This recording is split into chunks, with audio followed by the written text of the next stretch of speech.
On February 20th, 2014, after the Maidan coup in Ukraine, the Ukrainian, as a result of the ousting of the former Ukrainian President Viktor Yanukovych from power, and after a brief protest held in the Donbas region of Ukraine, Russia decided to annex Crimea, violating the United Nations territorial law. However, despite the world condemnation, after a couple of years, in February 24, 2022, President of Russia, Vladimir Putin, decided to commence a special military operation in Ukraine in the names of protecting Russia's national security interests and regional interests. However, the Ukrainian President Vladimir Zelensky stated that Russian President's initiative of the special military operation is clearly an invasion of Ukraine, making an uproar in international politics, where the Ukrainian President Vladimir Zelensky urged the world to take actions against Russia. With this uproar, many Western nations backed Ukraine's effort against the Russian invasion, or in this case, the Russian military operation, while some of the countries in the world, particularly China, India, and many other global South nations, were hesitant to openly and reluctantly condemn the Russian invasion in Ukraine. Why? Because, as a matter of fact, as a result of this invasion, Russia diversified its energy exports to the Asian market, where the Asian states and Asian powers decided to purchase Russian energy in order to make sure the economy is sustained. This clearly shows that the world was divided into two, where one part of the world was against the Russian invasion and the other part of the world were not just simply or advocating for the Russia's invasion against Ukraine, yet took a silent approach in these invasions. So, in this alignment, we have to analyze how this conflict took in place and where can this conflict gives us and where can this conflict actually help us to analyze the international theories and the geopolitical theories in global world politics. So to understand, let's go to simple basic theories that surrounds in this conflict, which is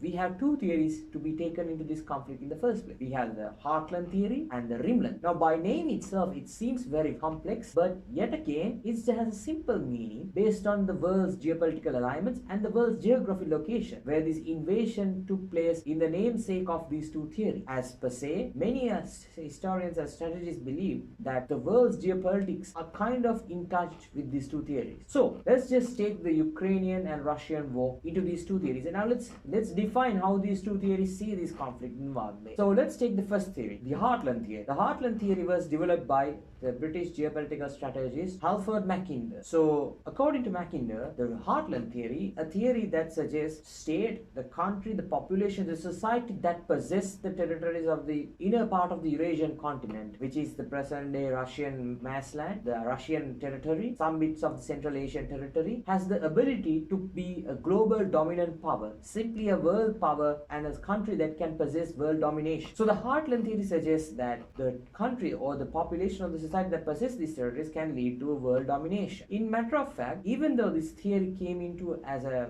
theoretical perspective, many historians and geopolitical strategists believe that some of the world powerful countries possess the Heartland theory to be into reality. Take us back to World War II, because back in World War II, we see the Nazi German state launches military operations against the then country called the Soviet Union. Before the Russian Federation, it was the Soviet Union. So we see that Germany launches the Operation Barbarossa against Soviet Union. And many geopolitical strategists believe that the Heartland theory played a crucial role in this, because the Nazi German leadership at that time, Adolf Hitler, believed that if he had the ability to control the Caucasus and Caucasian mountain region and the Russian territory, he has the ability to make Nazi Germany a superpower in the world, a world dominant power. And yes, we could believe that despite all of the efforts by Nazi Germany was defeated by the Soviet Union. And yes, so therefore we can say that the Heartland theory does have some impact, geopolitical ambitions and geopolitical interest in the world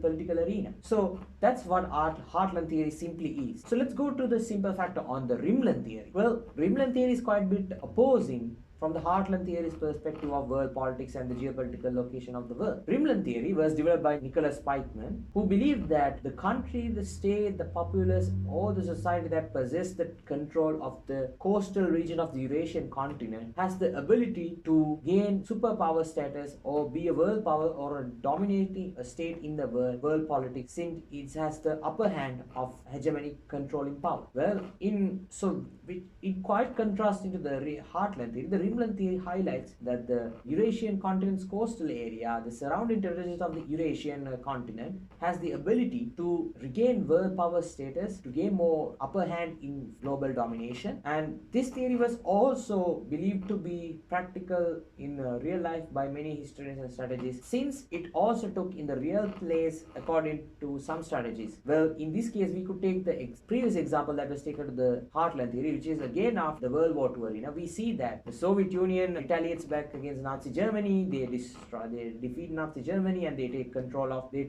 and they possess their influence in Eastern European continent. And we see that, and their ambitions towards strengthening their positions in the coastal areas of the Eurasian continent, we see that the Soviet Union was able to get some powerful status. So this is a clear-cut example where the Rimland theory does actually plays a crucial role in terms of motivating countries' geopolitical ambitions and geopolitical interests. So with these two theories, now we can finally understand why these two theories play a crucial role in our world. So with these two theories, as we know, the Heartland theory, which emphasizes on Russia's assertiveness in the Eurasian continent, and we can see the Rimland theory, where Ukraine is located in the surrounding region of Eurasian continent, which is next to the Russian state. So we believe that with these two coming to place, Russia does believe maintaining Ukraine in its sphere is important, and Ukraine believes it has to be very defensive towards Russia's interest in the region. And so, judging by this fact, that we know that the United States of America does play a crucial role in world politics. And since they do have some certain degree of influence in this conflict, where the United States is the main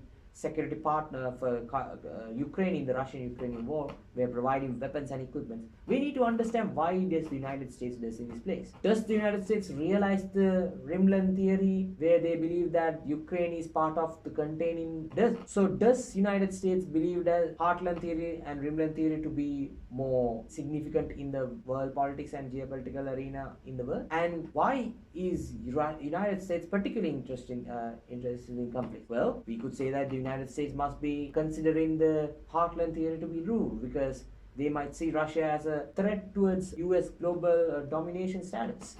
Or we can see that the United States, since it has its influence in Ukraine, it can believe that holding the coastal areas it's under influence could possess to get the heartland territories of the Eurasian continent. So this is a topic to be discussed in another delightful discussion. So we need to understand that the Heartland theory and Rimland theory in the geopolitical world are two crucial important factors to be analyzed. We need to see why did the Russian-Ukrainian war happen in the first place, and we need to understand what went wrong between the relationship between these two countries, since they possess a historical connection towards each other. And we need to understand what is United States' role in this conflict, and we need to understand why is this conflict particularly important in the modern geopolitical issues in the world. So thank you very much for listening for this video. We hope you got an enlightening approach towards the two theories, the Heartland and the Rimland theory. We hope to see you soon in the next video, where we will be discussing the causes of the Russian and Ukrainian war. Thank you.